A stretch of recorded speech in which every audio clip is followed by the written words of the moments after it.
Welcome! My name is Kelly. And I'm Emma.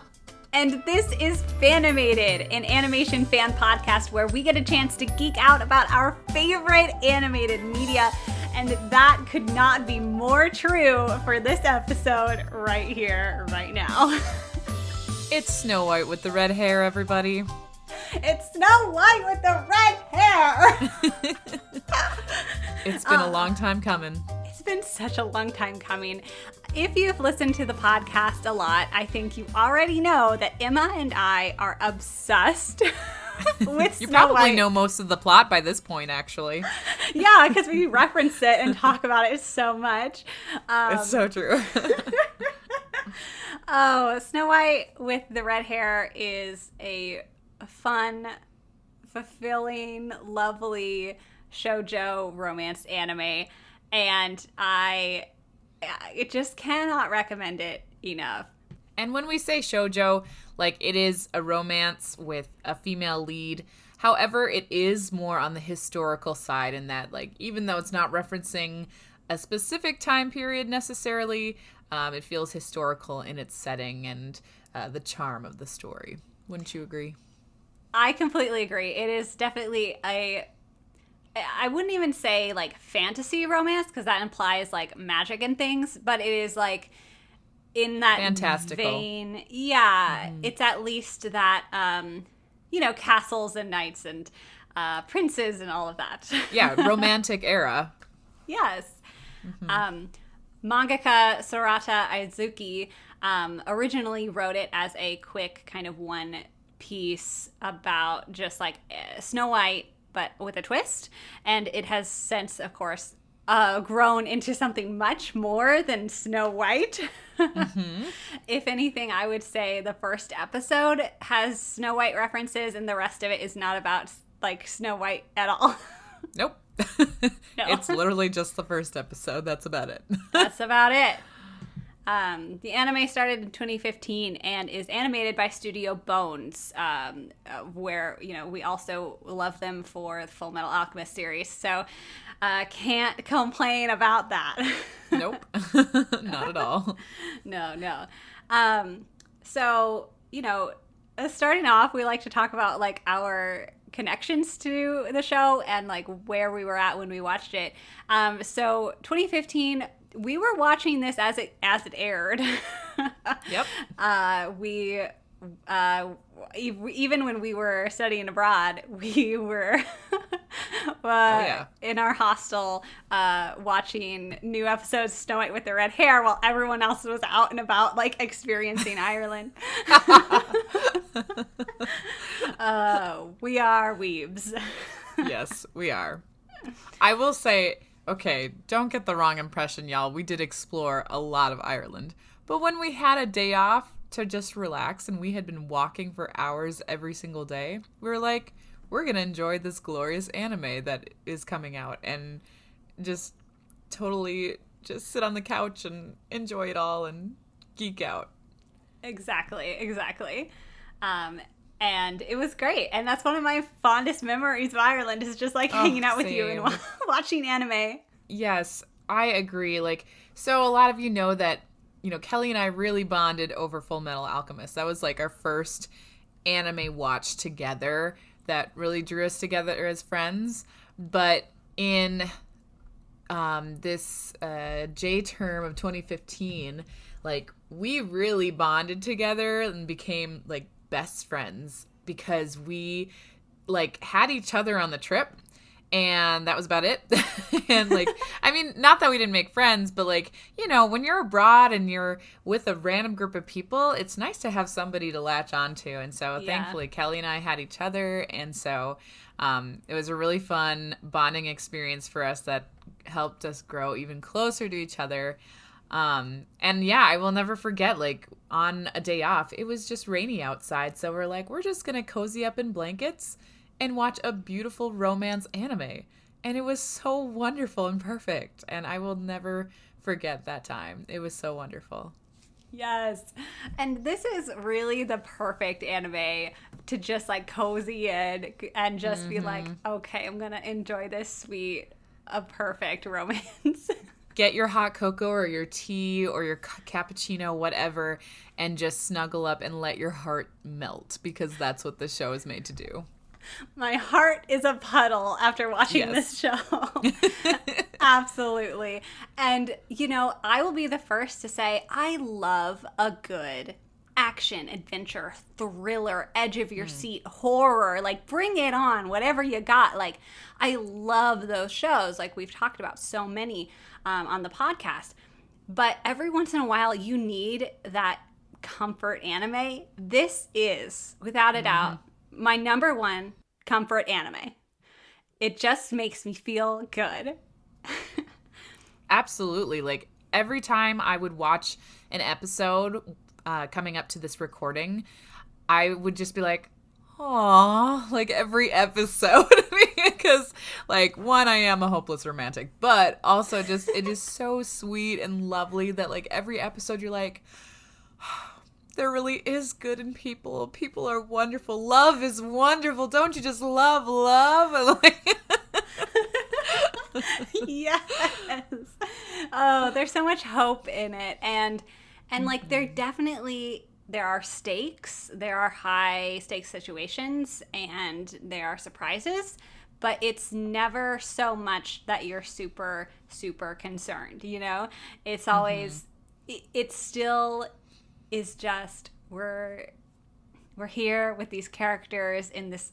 I think what helps is that it is a fantasy realm. It is an unknown place. It's not like our world, but different. It is another entire place and time, and there are very, very challenging, very real things that they deal with, but it just feels safe. Like, it feels like a safe place, if that makes sense. Yeah, like when you experience a fairy tale. People love fairy tales because they're comforting, and they're well known, and they're something we can connect to pretty easily for the most part.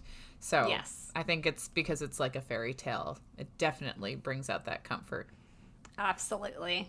Absolutely. And with that, I will give my official spoiler warning. If you have not seen this show, we're about to get into the plot and characters and everything that goes on. So please, please, please go watch it and come back. Or let us convince you why you need to watch it. And then let us know and send us a message or an email telling us that we've changed your life forever. Absolutely. I mean, that's what I do. I listen to every episode, even if I haven't seen it. And then I'm like, ooh, I need to watch that. That's what happened with me with Mitchell's versus the Machines. Glorious. Yes. Let us continue. Good. I love to hear it. I love to hear that I'm making other people watch good animation. So a quick synopsis of Snow White with the Red Hair. We follow our protagonist, Shirayuki, who has bright, brilliant red hair. And it's very unusual in this time and place. And she has caught the eye of the Prince of Tonbarun, and he wants to make her his concubine. She's like, heck no. And so cuts off her hair, leaves it for him, and then runs away. And she is an herbalist by trade, so she's like a pharmacist, basically. And so she knows lots about plants and lots about medicine. She wanders through the woods, of course, and comes across a house. And it's not filled with 7 dwarves. It is being occupied by a young man and his 2 companions, whom she later finds out to be the second prince of Clariness and his 2 attendants. When the Prince of Tonbarun, his name is Raj, is still seeking after Shirayuki, he leaves, of course, some apples. And instead of our protagonist, eating the apple and falling asleep, it's Prince Zen who ends up eating the apple and getting poisoned. So, but together they all, of course, save the day. And Prince Zen is, really helps Shirayuki kind of be like, you can do whatever you want. You can take, your fate in your own hands, and you can decide what you want and what you want to pursue. And so Shirayuki decides to leave Tanbarun and live in Clariness and, find a life for herself there. And so thus begins this beautiful journey, like slice of life romance drama about Shirayuki just finding her place, finding her new family, and living the life that she's always dreamed of, with the people who love and care for her the most. And it's beautiful. It's so beautiful. I love it because it's just basically a story of not only the romance between Prince Zen and Shirayuki, but it's also a look at how Shirayuki as a person is a wonderful human being who's just chasing after her dreams and pursuing her goals. And by being her and being honest and direct, even if it's a person of nobility and she has no right, so to speak, to be direct, she is herself. And because she is herself, that impacts everyone around her. And through the plot of the show, she's influencing multiple nobles just by who she is as a person. So it's really fun to just journey with her, while she's also the most humble person too. So she's not going to be like, oh yeah, I'm great influencing all these nobles. No, she's just so humble and sweet and is just herself. And that's awesome. Shirayuki is just not afraid of anything, it seems. Like, she is just, I hate to say like go-getter, that's so like but she is. She is. She's a go-getter, and she, is not afraid to defy authority, to be in the right. She also has confidence in herself and in her abilities and in her knowledge. So, she's not afraid to take action on that part as far as being an herbalist and knowing what she's doing.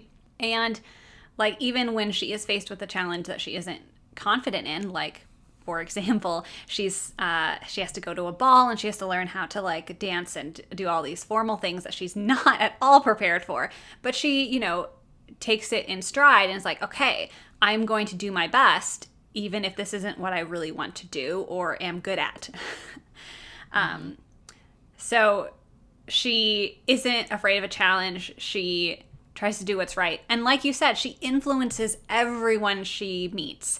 And in so many good and good ways. And it's just like this sphere of Shirayuki influence just keeps getting larger and larger. And she just, changes the world, changes these kingdoms just by being herself. Mm-hmm. She's a woman who knows what she wants, but also has the kindest heart. So she's not going to step on anyone to get where she wants to go. And she's so hardworking and determined. Like, I don't know how many times in this anime she pulls all-nighters just to, learn how to dance and not look like a fool at the ball, or to find an antidote for a particular person, even though the symptoms might wear off in a few days. Like, she works really hard for the betterment of others. Absolutely, absolutely.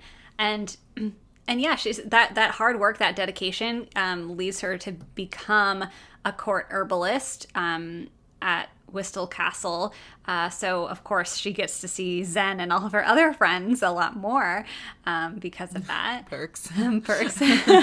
Perks of the job. Get to be closer to your boyfriend. It's great. Nice. But, like, that's really important to her because she does, of course, gain feelings for Zen, and she wants to be able to be by his side by her own power. And so she does what she can to be able to help him and help him in his journey of being prince as well, which is just as fascinating. So let's jump over to Prince Zen. He is the second prince of Clariness. He has an older brother. He is a good mix, I think, of like carefree and fun, but also like a hard worker. And I think he leans more on the carefree side than Shirayuki does. But Shirayuki definitely influences him in multiple ways, but one of those ways is making him work a little harder because he doesn't want to be left behind either, and wants to kind of, he sees Shiryuki trying so hard, and it encourages him to work hard too. And so he takes his responsibilities as prince very seriously, and one of his like bigger desires is to help his brother, and to be able to be there for his brother. And I really, really love their brother dynamic, and we'll talk about that more later. He's also like kind of alone in a lot of ways, because he just has grown up being abused for his power, and, being seen as just a prince. And so when Shiryuki doesn't see him in that way and treats him just like he's a normal person, that really means a lot to him. And he also really, really, I think takes a lot of, he takes his friends very seriously, because the people who are beside him for a reason, because he can trust them, and because they're not going to abuse their relationship with him as a prince, and they're going to be truthful and honest with him. Mm-hmm. Yeah, I gotta be honest. This show gives me such high standards and unrealistic expectations of men in my life, so I just gotta put that out there. Literally all of these guys, which we'll talk about more. It's true. But Zen in particular, like, what the crap? Like, he is so, like, he's a gentleman, he's chivalrous, he's, like, he is so kind and respectful of boundaries, and he, like, supports Shiryuki in her independence and her goals and her dreams, and he's playful and fun and goes on adventures, but also he's hardworking as heck, and Shiryuki actually pushes him to be even more hardworking, and, like, the two of them, like, push each other in their strengths and push each other forward, which is awesome.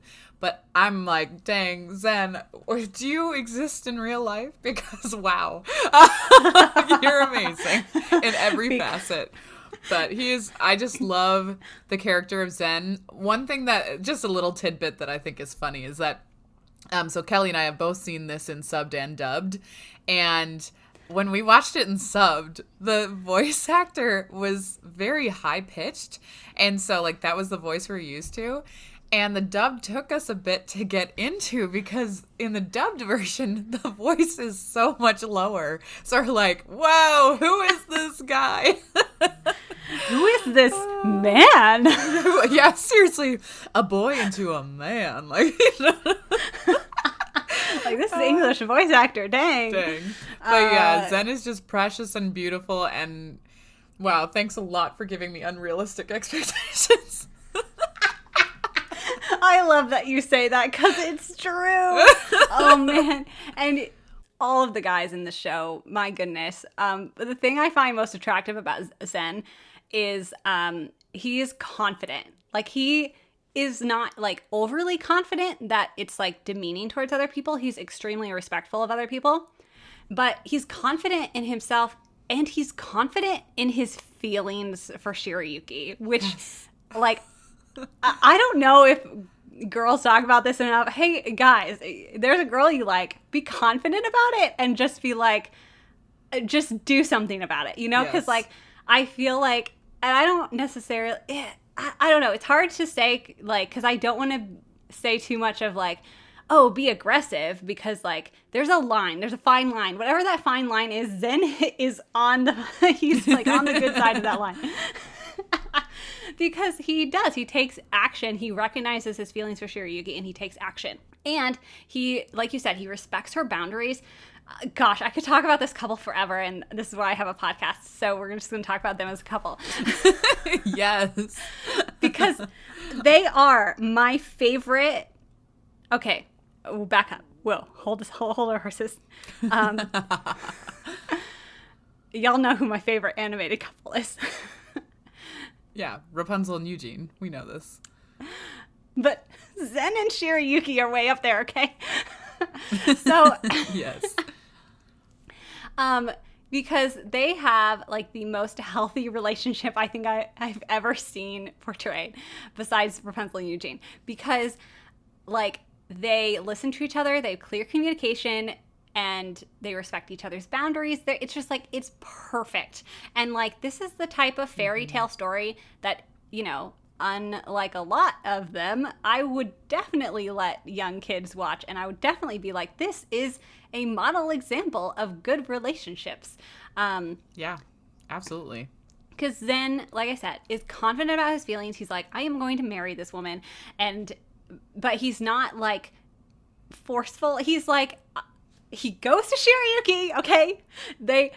He can't, okay, he kisses her without her consent, and that's bad, but he immediately recognizes the situation. He says, I'm sorry, immediately, and he puts the ball in her court, and he's just like, I'm so sorry. The next time I kiss you, I will ask you first, and like, next time we talk about this, I'd love, you know, I really have feeling for you. Like, I'd love to hear what you think. Next time we talk about this, you know, like he like gives her space. He backs up. He's like, whoa, sorry about that. And like gives a clear like, hey, this is how I feel. And also, I'm going to give you time to think about it. And it's just so perfect. Yes. They have great respect of boundaries and communication, because like even in like the ending episodes where like his brother, the first prince of Clariness, is like asking Shirayuki in front of him, like, what do you think of my brother Zen? What does my brother mean to you? And like being asked that, and Zen being like, hey, you don't have to answer that question. Yeah. I know how I feel about you. I know that you love me. You don't have to answer my brother. You take all the time in the world. In fact, you don't even have to think about it right now. Yes. And it just, it's so beautiful. It makes us cry. Zen is great. Thank you, Zen. Thank you, Zen, for giving us unrealistic expectations. You know what? That's the thing, though, is we can't just say they're unrealistic. We need to hold men to a high standard, okay? And listen, not everyone's perfect, and no one's going to be perfect all the time. No, absolutely not. You know, and that's, you know, we're human. We're human. That's great. We're not a specifically well-written, extremely like thought about and edited character. We are human. But in case you need a really good model for the dating world, check this show out. Oh man. Oh, they're just great. What I love too is that like Shirayuki takes that time to think about it, because she isn't completely sure, you know? And they have just the best conversations. One of the best scenes is when they're in the forest and you know, he's like, she's just coming forward being like, yes, I do want to talk about it, about our feelings, etc. And Zen is like very open and honest too with like the challenges that they're going to face, since he is a prince. Like there are a lot of challenges with that, but he's like, and I think that's so realistic, because no matter who you are and what your relationship dynamic is, like there are going to be conflicts, there's going to be problems, you are going to face challenges in this world. But like Zen is saying that, you know, I want to overcome those challenges with you. And that right there, that's attractive. Like, yeah. But like Shirayuki also, like he sets it up so that like Shirayuki can be the one to like accept or deny that, and like he's being honest with his feelings, but giving Shirayuki space to answer for herself. And so they do that. Like she takes his hand, and they decide that we're going to try to figure this out together. And that's what they do the rest of the series and the rest of the manga. Please read the manga. Oh my gosh. Oh my gosh. I do not read the manga, but all the snippets I hear just make me melt. Yeah. There might be some manga spoilers in this conversation, because I can't help myself. But I promise you it's worth a read. Another thing I like about the relationship, I could just talk about their relationship for an hour, and I won't do that. But I mean, it's great. We talk about ships on this show. That's okay. This is like the pinnacle of great ships to talk about. So we're gonna just take our time with that. I also like that they're both pretty inexperienced with romance. And what I love about that is because this show is very honest with just like, they don't know what the heck they're doing. And it's really cute. So cute. It's like seeing children, like they're, or teenagers, I guess I should say, like being like, oh my gosh, like I really like them. Like, should we like hold hands? Oh, we held hands. Wait, that's inappropriate. We can't do that. Like things like that. You're like, oh, you're so cute. Oh, they're so cute. Like one of my favorite scenes is during the festival, and Shirayuki like kisses Zen's hand and says something kind of romantic and cheesy, and then she immediately is like, oh, I'm so sorry, I don't know what I'm doing, I'm sorry if that was awkward. Like oh, it's so cute. But Zen of course is over there like, no, it was fine, and all blushy. It's so cute. But yeah, they're just being open and honest about things, and with listen, this is still a PG show, but and I think Emma wants to talk about this here. It goes a lot further than a lot of other anime. Not Horimiya far, but like it's still farther. We get the serotonin. The serotonin has been delivered. Yes, it is delivered. We get them kisses. We get them handholds. Zen kisses kisses her on the neck. I know. I was just like, whoa, okay. Dang. So this anime does not disappoint the romantic people out there, okay? It's great. Yeah. It's perfect. It's beautiful. And another thing I really love about this couple is like just how much they trust each other. And like one of my favorite things too is when Shirayuki is going to take the entrance exam to be a court herbalist. Like, she's doing it all on her own merit. Like, Zen could have easily used his power to just be like, she will be a court herbalist and just make it happen. But like, he lets Shirayuki, he's like, okay, Shirayuki can handle this and she can do it herself, and she'd be mad at me if I tried to do anything. And another part too is when, she's being kind of pushed out of the castle by another noble.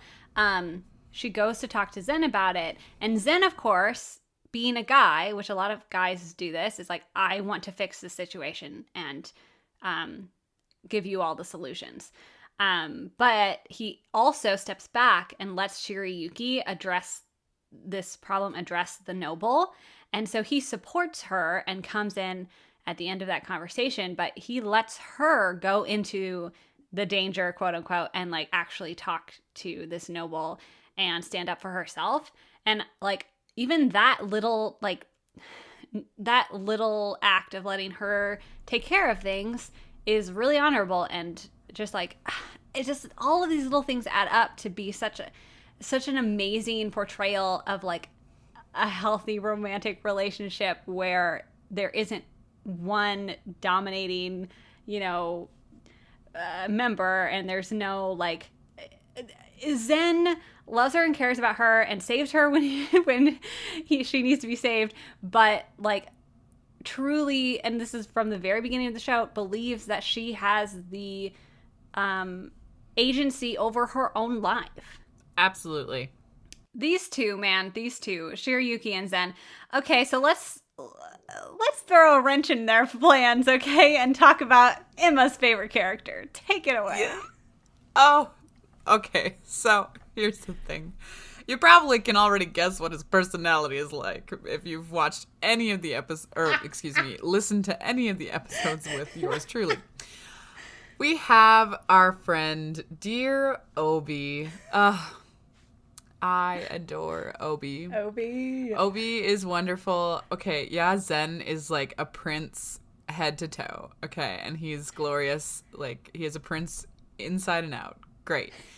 But Obi, he's a trickster. He's mischievous. He's a goofball. He's so funny. Oh, I love him because he's just like reckless and hilarious, honestly. He really brings the comedic effect to the show, I think. with all of his different banter or side comments, or just him being all over the place. Like he's always like in places where he's not supposed to be. He's kind of his own master. But what's interesting about Obi is he was originally working for someone else, but after Prince Zen saw his skill in action, he decided to hire him, so to speak, as an attendant. And eventually he becomes Shiroyuki's bodyguard when she travels. And, you know, Obi is so funny because he's not afraid to speak his mind.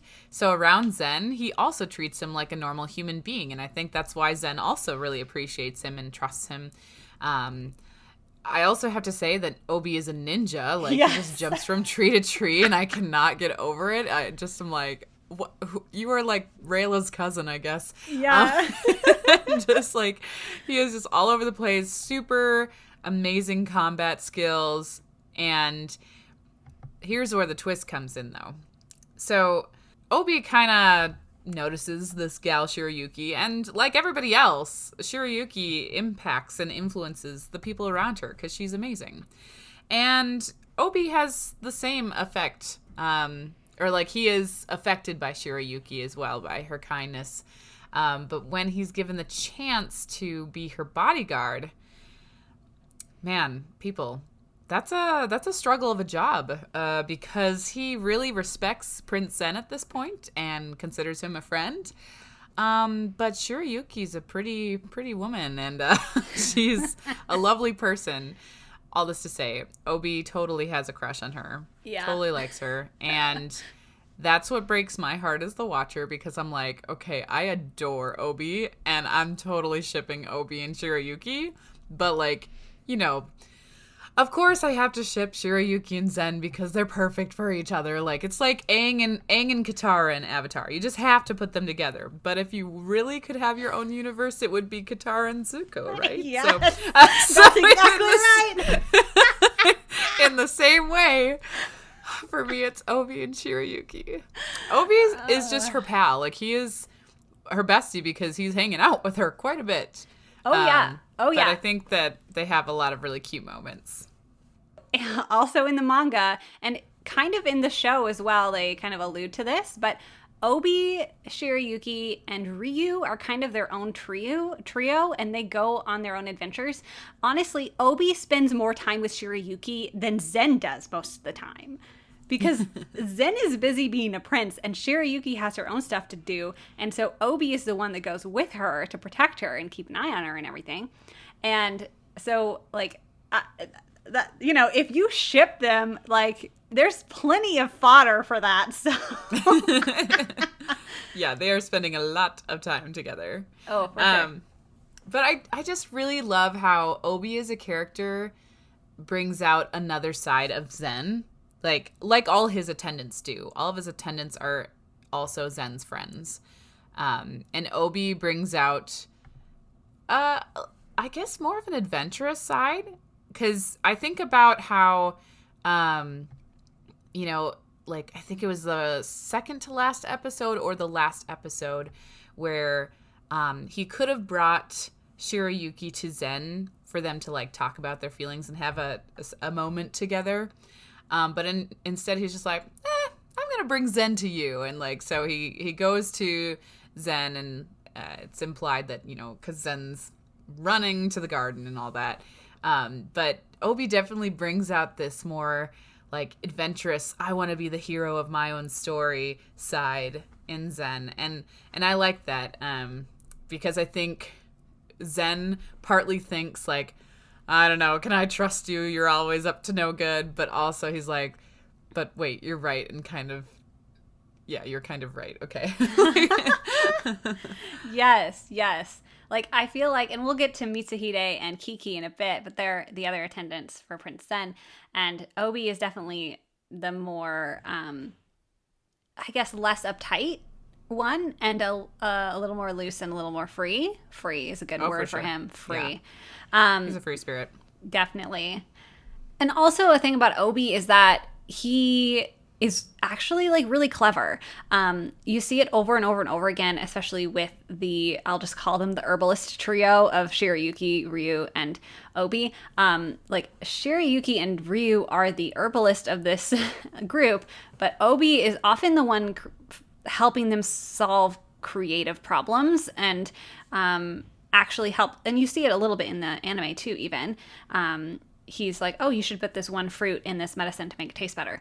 And he's the one who came up with that. Like, and he comes up with plenty of other solutions throughout the manga as well. And so, like, he's a really, really invaluable asset to everyone around him. And he just has an eye for a lot of things that, you know, obviously Shirayuki doesn't, and really, you know, he's the guy he'll sneak into the shadows and go like catch a criminal on the side, you know, like oh yeah, he's very mysterious and fun. So also, and we'll get to Ryu in a bit, but like Obi is a big brother to Ryu, and it's so sweet and adorable, and also just makes me love Obi even more. Oh, yeah. I mean, we even get a little glimpse of that in the anime because there's a moment where... So Ryu, which... we'll talk about him. But, okay, great. Okay, let me just share, since we're talking about it anyway, whatever, timelines, doesn't matter. But Ryu is this precious boy, as Kelly would call a cinnamon roll. Okay? Yes, he's a cinnamon cute, roll. Quiet nerd, right? I have no idea if he has daddy issues or not. Maybe you do from reading the manga.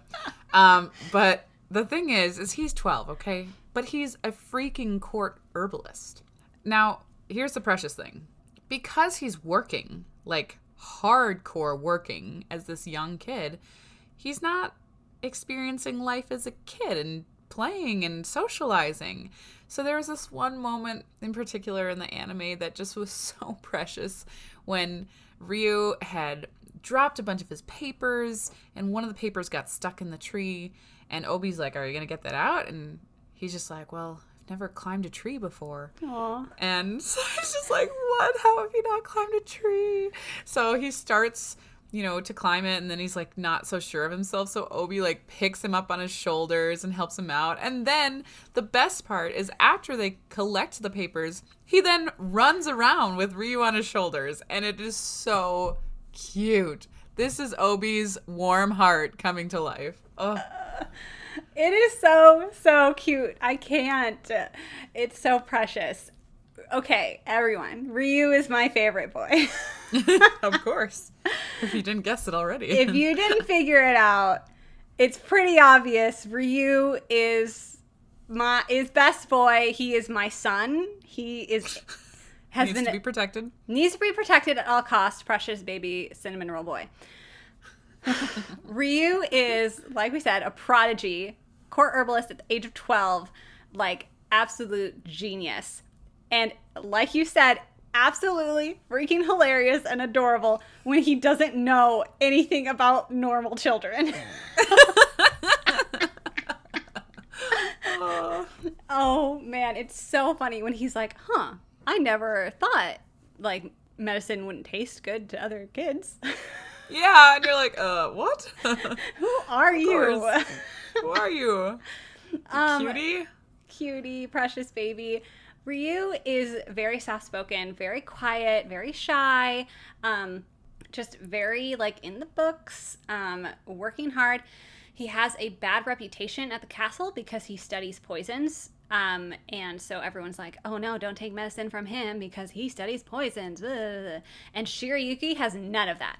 Because here's the thing. The great thing is that Ryu is actually Shirayuki's senior in work. Because like Shirayuki is the apprentice under him.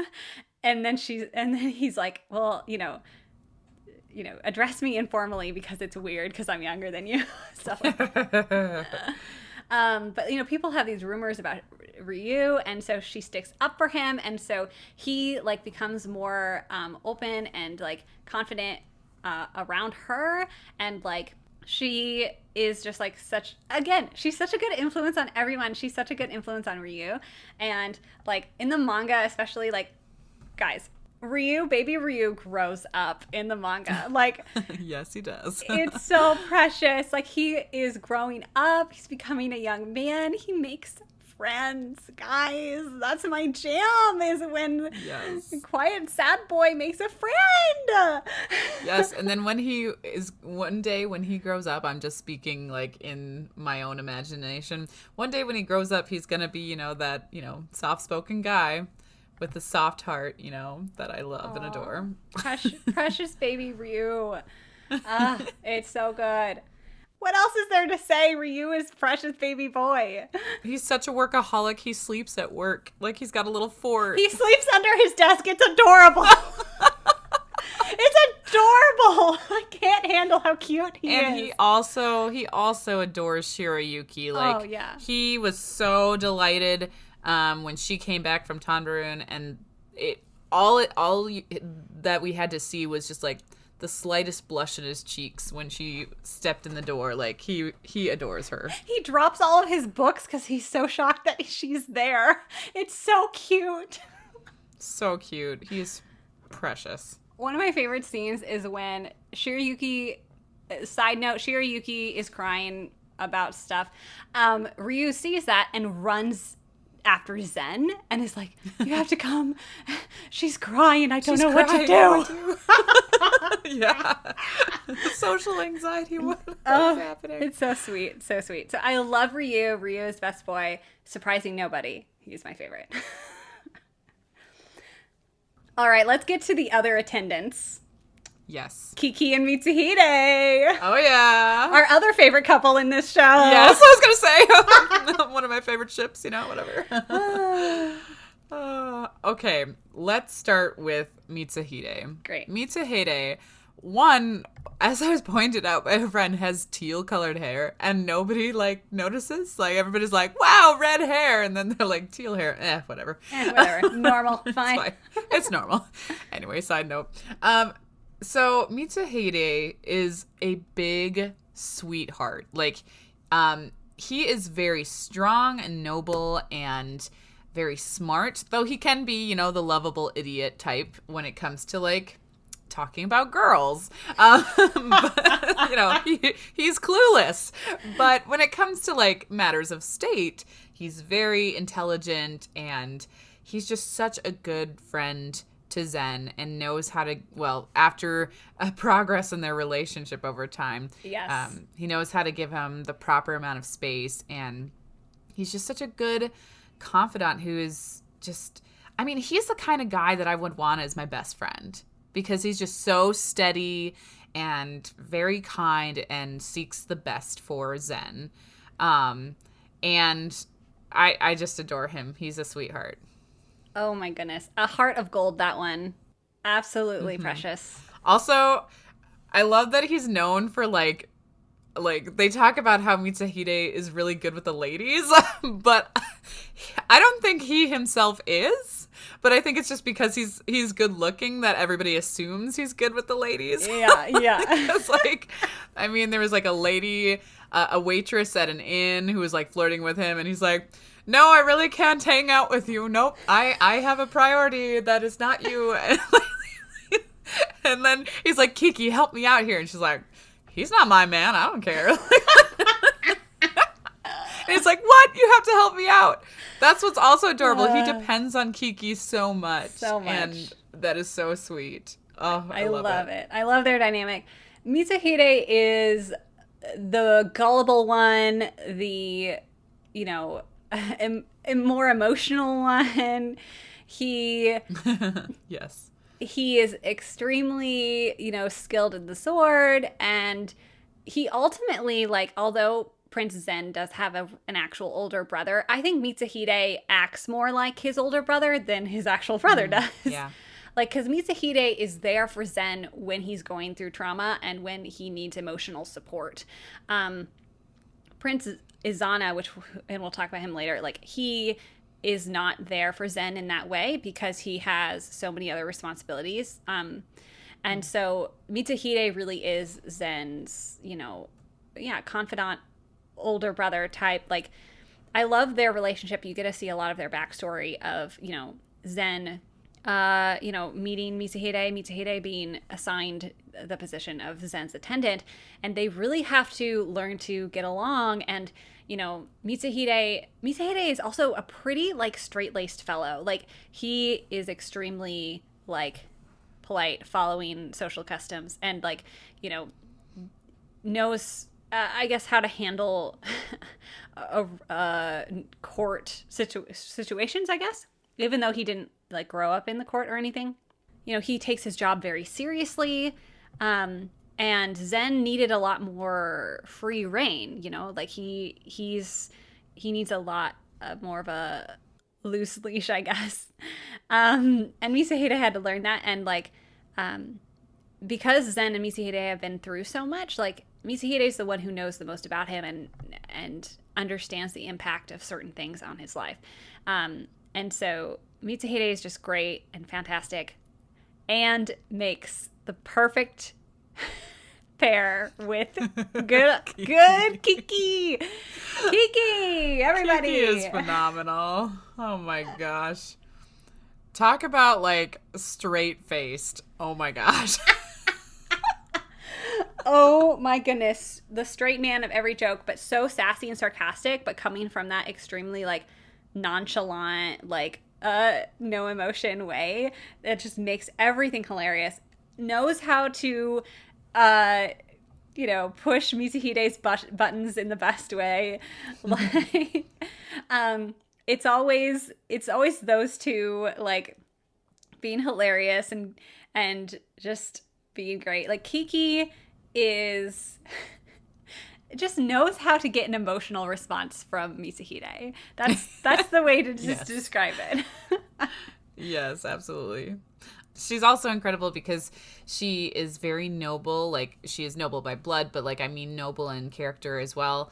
And she holds herself with a certain grace, but not in like she's very feminine, but also not, because like she trains the soldiers and kicks butt, and like she is so BA, like she's awesome. And but also, yeah, like is very feminine and holds herself with this grace, just by like how she holds herself, even though she's like super like monotone sometimes. Yeah. It's kind of hard to describe, but she is just also extremely faithful to Zen and really takes her job seriously as well. But even though she can seem like so non-feeling, she feels with all of her heart. Like she is, she may not show it physically, but you can tell like with her words that she truly cares about Zen and Shirayuki and their whole troupe. And yes, I just love how her and Mitsuhide bounce off of each other. And man, Mitsuhide is so clueless. Like, they're so perfect for each other because, well, they like have the same goals and want the same things, but then Mitsuhide is just a dummy. I mean, I remember one line in particular where he's just like, well, I just, I want to get married someday, but I need somebody who makes Zen as much of a priority as I do. And she's just like, well, maybe you could ask Obi.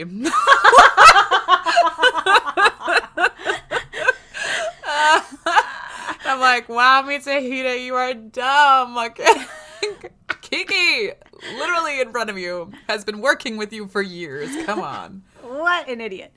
Well, remember, like, Kiki, when they were first introduced, Mitsuhide thought Kiki was a boy. So. Yep. That's true. And called her noble boy. Yes, that was so funny. Oh my gosh. Again, spoiler warning for the manga. Kiki does confess her feelings to Mitsuhide, and Mitsuhide rejects them.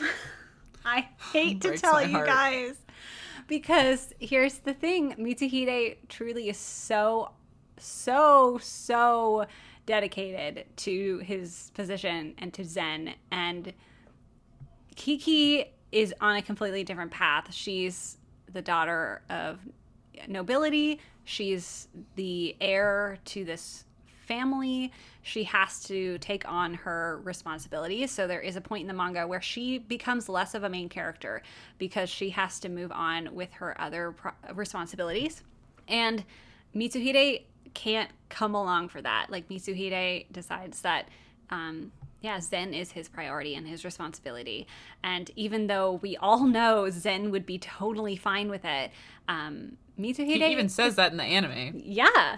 Zen is like, that would be totally fine, and he'd support it. But but no, Mitsuhide decides otherwise. And so currently in the manga, Kiki is engaged to another man who I'm still trying to love. And Mitsuhide is fully dedicated to Zen. It breaks my heart every time you talk about it. I just like... It hurts. It hurts so bad to read it. Because just seeing them in those first 2 seasons, I'm just like, how can they not end up together? I know. Like, I know responsibilities of nobility. I have no idea what that life is like. So, whatever. But yeah. True love conquers all. I mean, because here's the thing, right? Zen and Shirayuki are, by all intents and purposes, like, should not be together because, like, they have to fight against their difference in class all the time. Like, and here they are, this, like, you know, pinnacle of hope because they are working hard to make it happen. So obviously we know in this world that if Mitsuhide and Kiki wanted to be together, they would make it happen. Yeah. Yeah. So Mitsuhide, you dumbass.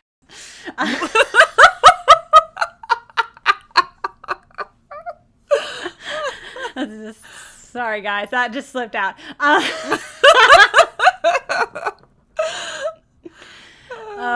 But we love them. We love them a lot, and they're great.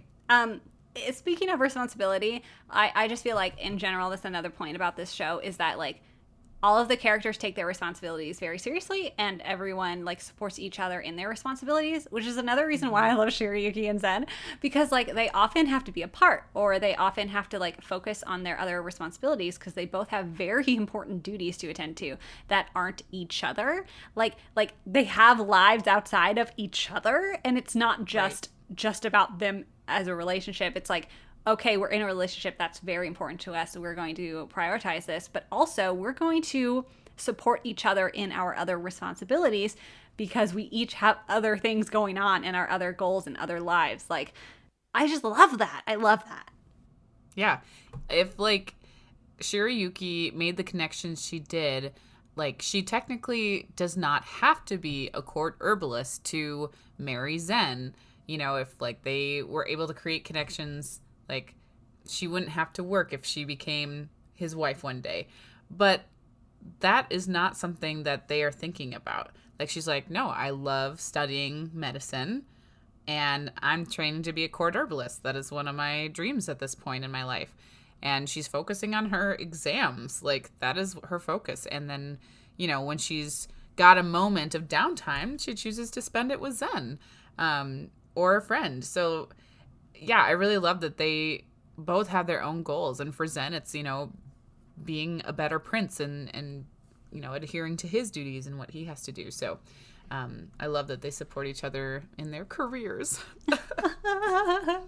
It's so goals. Goals. So good. All right, we've talked about Zen, Mitsuhide, Obi, all these fine gentlemen. There's one more hot fella that we gotta talk about. I'm talking about, of course, the absolutely too fine Princess Anna. Of course. Same voice actor as Yuki from Fruits Basket. Of course Kelly loves him. I mean, come on. My main man, Princess Anna, is here. Okay. A thing about the show I love is that even the antagonists turn out to be super great characters and they go really in depth with them. Izana is one of them. Princess Anna acts as somewhat of an antagonist for most of the anime because he is testing Zen and Shirayuki's relationship because he doesn't believe that Shirayuki could be interested in Zen for anything other than his royal status.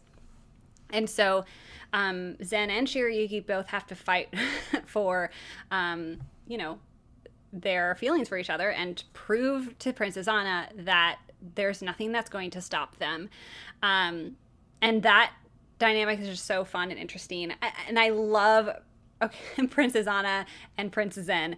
Like, they're brothers, but honestly, Izana really has to, like, be pretty harsh with Zen to, like, get him ready ultimately to, you know, be a strong support when Izana is king. And so Izana is, like, no nonsense. He is very serious. He also, though, is a super drama king. Yeah. You could say that again. Like, so over the top, like, and just sly, and, like, just finds little ways to really, like, pick on his brother in, like, the most, like, over dramatic ways. I love it so much. Yes. Here's the thing about Princess Anna. Like, okay, when I first watched the show, I did not like him. And I think a big part of it was, like, you know, he's trying to break up Shirayuki and Zen. Like, I don't like him. So, you know, that was the heart behind it. But now with, you know, a more open perspective mind as I grow older, right? You know, I really do love his character. His character is intriguing to me because he's very intelligent and he's very clever. And when there are episodes that talk about flashbacks of different schemes he put on for the betterment of the government, I'm like, oh my gosh, he pulled off, like, a whole show just to get a kingdom to change in a certain way. And so I'm like, this guy's a mastermind. Like, yeah. Wow, I'm like, he could do great things or greatly terrible things with his skills. So, yeah, he's fascinating. Scheming, I think, is the right word for it. He is a schemer, and he is playing the game, and he, you know, is moving his little chess pieces around and manipulating people and getting what he wants. And, like, not necessarily in a bad way, just in, like, a, because he is ultimately doing everything for the good of the kingdom and for the people. But he is not above, like, putting on a farce to reveal truths or to get a certain reaction out of people. Like, he is so, because he is going to be king, he is so firmly in that, like, anyone could be out to get me, and I am going to do whatever I can to basically destroy all of my enemies. So he's, like, not a guy to mess with. Right. I mean, he basically is sacrificing all relationships, like emotional connections, I would say. Like, he has relationships and connections for sure, and he's really good at talking to people and manipulating them and getting them to hear what they want to hear. But, you know, as seen in the anime, Zen and Izana don't really have much of a relationship emotionally as brothers, because Izana has a focus, and his focus is, you know, I need to set all my pieces in place and play this game out successfully. And, like, having emotional relationships is not something I can afford, or at least at the moment. So yeah, that is exactly right. Izana, isn't super emotionally invested, but kind of is in the background, because, like, you know, there's even a scene in a back flash with Mitsuhide and Zen talking, and Izana is listening to them from the sidelines. And it really made me think this time watching it, like, I think Prince Izana appointed Mitsuhide to Zen purposefully in kind of this, like, you know, behind the scenes way of saying, I can't be there for you, but here, have Mitsuhide, like, as that emotional brotherly support that I can't give you. And I think that's really kind of sweet in a weird way. Yeah, no. It's some form of connection he can have with him. Yes. And, Zen and Izana, like, are supporting each other in the political ways that they need to. And, like, Izana ultimately is trying to steer Zen in the direction of being a strong ally and trying to build him up to the best prince he can be so that Zen can help him rule the kingdom. And also, manga spoiler, Izana does become king, and he and Zen have the sweetest moment. Thank you. Please read it. It's great, guys. There is one more noble we haven't talked about. It's our other antagonist of the series, Prince Raj. Yeah. Okay, low-key, I kind of adore Prince Raj, even though he's kind of a jerk at the beginning. Well, way more than a jerk, but I won't say those words here. Yes. Okay, first of all, Todd Habercorn, I love you if you're ever listening. But Prince Raj, okay, he's a jerk, right? We start off the story, he's like, I will have Shirayuki as my concubine. And we're like, no, you're a horrible man. Okay, great. But Prince Raj, the main thing about him, he is just immature. He's immature, he's spoiled, he's never had to apologize or do anything himself. Very self-centered guy, right? Okay, so all these things are pushing him down a bad path. And bless his attendant Sakaki, who stands by his side no matter what attitude he's having. But a couple of times since Shirayuki fled to Clarinus, they've had interactions at the palace for different events and things like that. And Shirayuki, being her amazing self, has been very direct with him and saying things like, well, make me, or be a prince that I'm proud of. Like, make me proud to be from the country I'm from, and really, like, puts him in his place. And like she does, she has this beautiful influence over people, even someone who performed actions as horrible as Raj. Like, because of her kindness and her honesty, like, Raj also wants to change and make a difference. So Shirayuki goes to Tanbarun for a week at the palace and spends a whole week with Raj.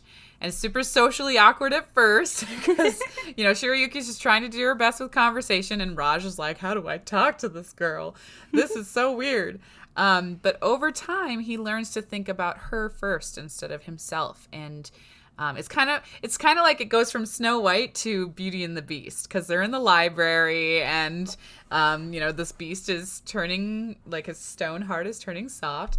Raj really just transforms and, like, starts to really care about matters of state and being a better person and saying he's sorry. And, like, it's so funny because his two younger siblings, who are twins, like, are constantly following them around and are shipping Shirayuki and Raj hardcore. They're just like, wow, I don't think I've ever heard Big Brother say I'm sorry before, or like just little things like that is just fun to see. That's honestly my favorite like mini story arc in the series, is that whole time at Tanbarun, because we really get to see that transformation of Raj to the point where he is willing to, send his own fleets to save Shirayuki from pirates and so on and so forth. But yeah, I adore Prince Raj because of who he decides to become. Yes, Raj is wonderful. As it goes on, it's so wonderful to see him grow. And, he's just like the epitome of spoiled prince. And Shirayuki gives him that slap over the head, kind of like, hey, wake up to the real world and start doing something for people, using your power for good. And, he starts taking things more seriously. And so, yeah, even Raj is a sweet character, and you care about him by the end. Mm-hmm. He even gives Shirayuki the title Friend of the Crown. And she gets her own crest and documents and everything. So it's just a very sweet moment where they're like, wow, we can call ourselves friends now.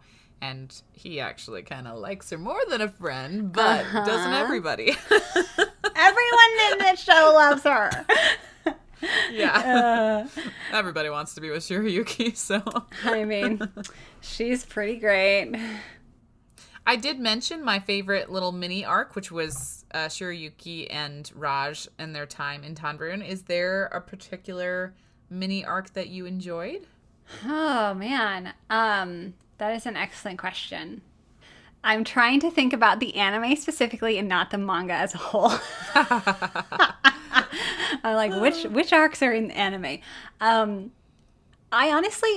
think one of my favorite arcs is like when Princess Anna first comes to the castle. Oh, yeah. And it's so daunting and mysterious and like frustrating and like just what is going on sort of thing. And like that whole arc with, also Izana trying to feel things out and figure out what's going on with like, Raj comes and visits and Raj like announces to the whole garden that he thinks Zen and Shiryuki are engaged, all of that sort of thing. Like Izana really stirs things up for Shiryuki and Zen, and I feel like that is just such a like intriguing point in the story. And like Shiryuki and Zen, like you said, like Zen makes it clear that Shiryuki doesn't have to define the relationship or anything right then and there or anything, but it does like push them into a direction of like considering things and taking things more seriously.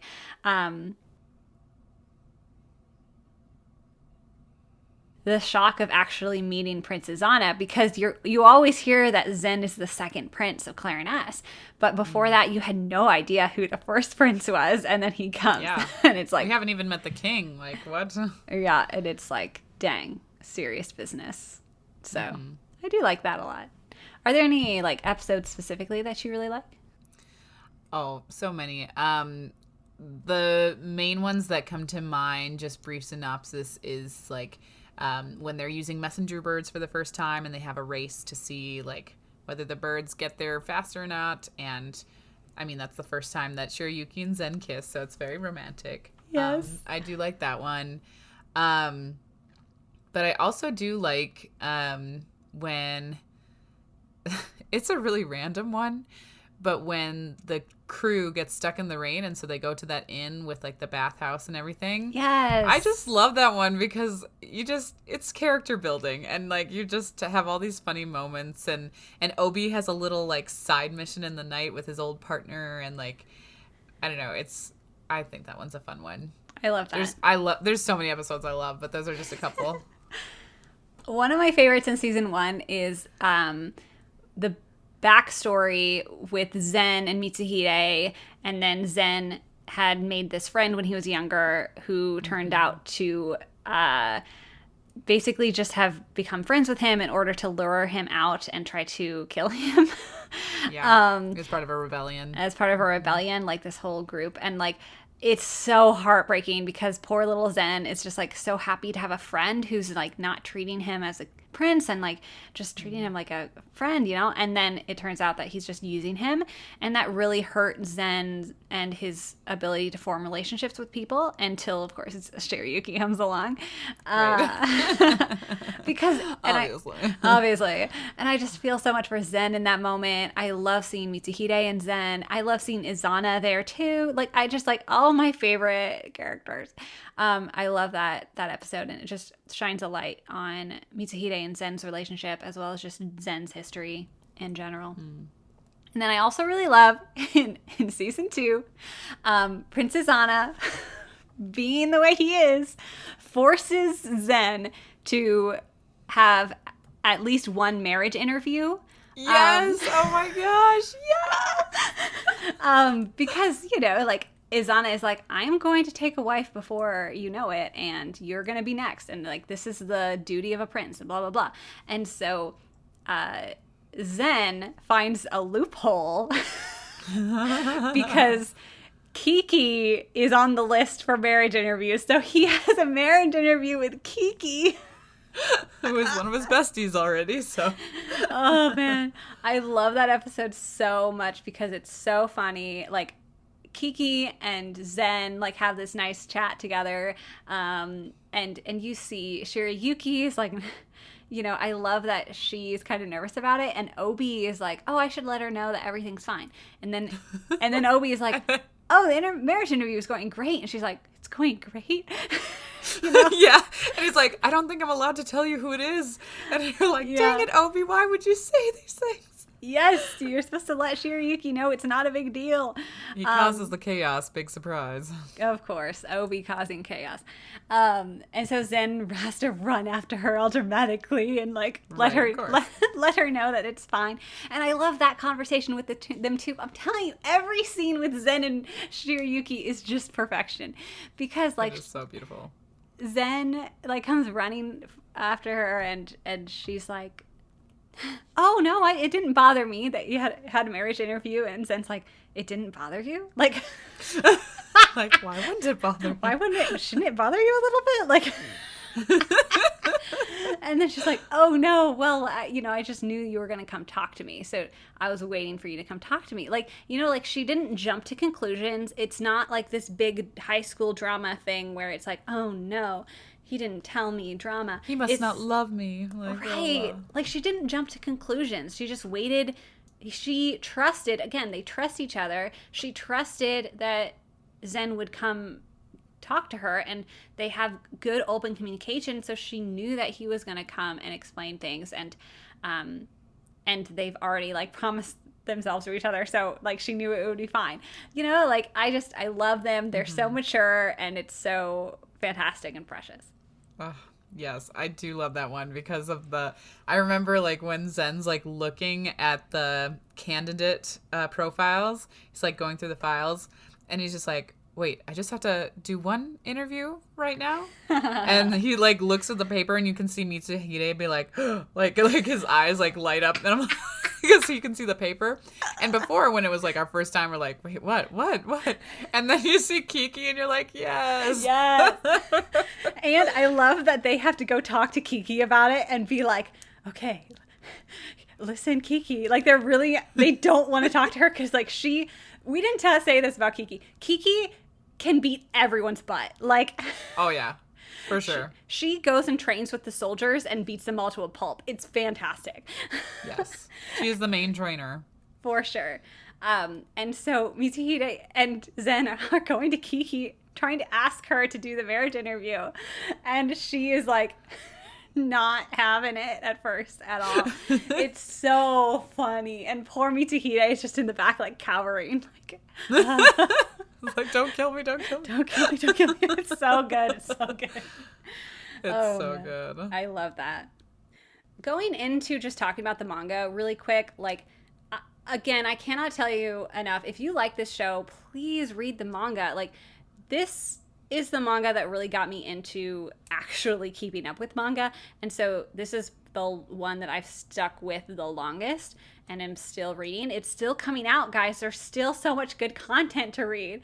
And like, it's just as pure-hearted and wholesome and beautiful as the anime, even more so maybe, like, especially because the art is so much better. Like, just to be honest, like, the animation is great and good, but like it doesn't hold a candle to the intricate detail of this manga. And like, I can't get over the costume designs in this manga. They're so fantastically beautiful. I can't handle it. It's incredible. And it's just like, you get to see so much more of the world. Like, you get to see so much more of Clarinets. You get to meet so many more people. Like, there's just so much more to the, you get to learn more about other people in the political sphere and also the commoners and more herbalist adventures. Like, it's so sweet and wholesome. All the characters continue to grow and change and develop, and I cannot recommend it enough. It is beautiful. Thank you for coming to my TED Talk. Oh man, is there anything else you want to say about this show? This beautiful, perfect, fantastic piece of work? I mean, I think we've said it all. It is so beautiful, and if you love a good romance, like, this is the show for you.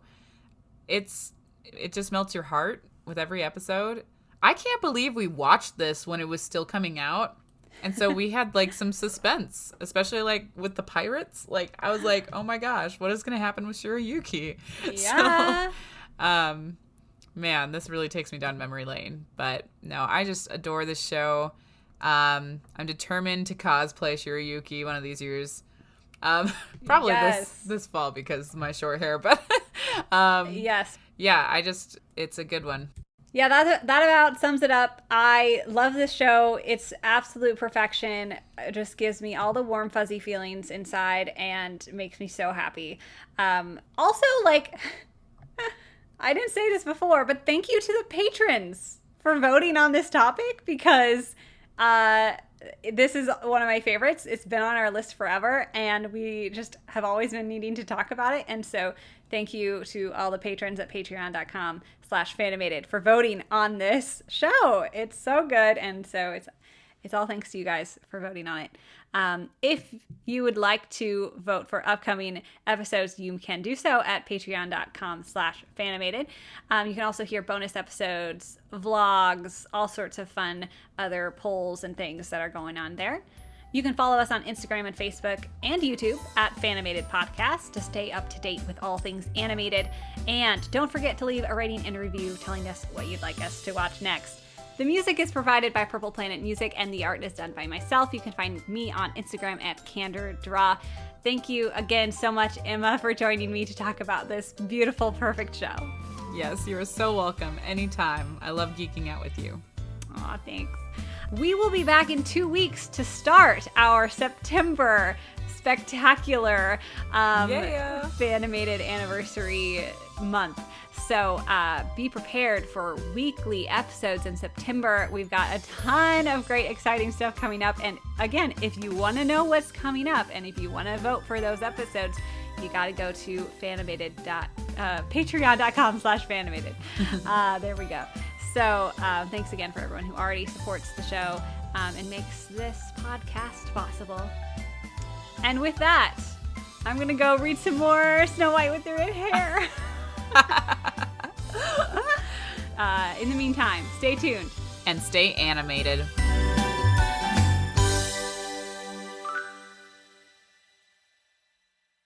Oh, Raj. He's a dork. I love it. He also plays the violin. Okay, that's pretty darn cute. Yeah, no, can't lie. It was so cute. When he pulled that out, I was like, dang.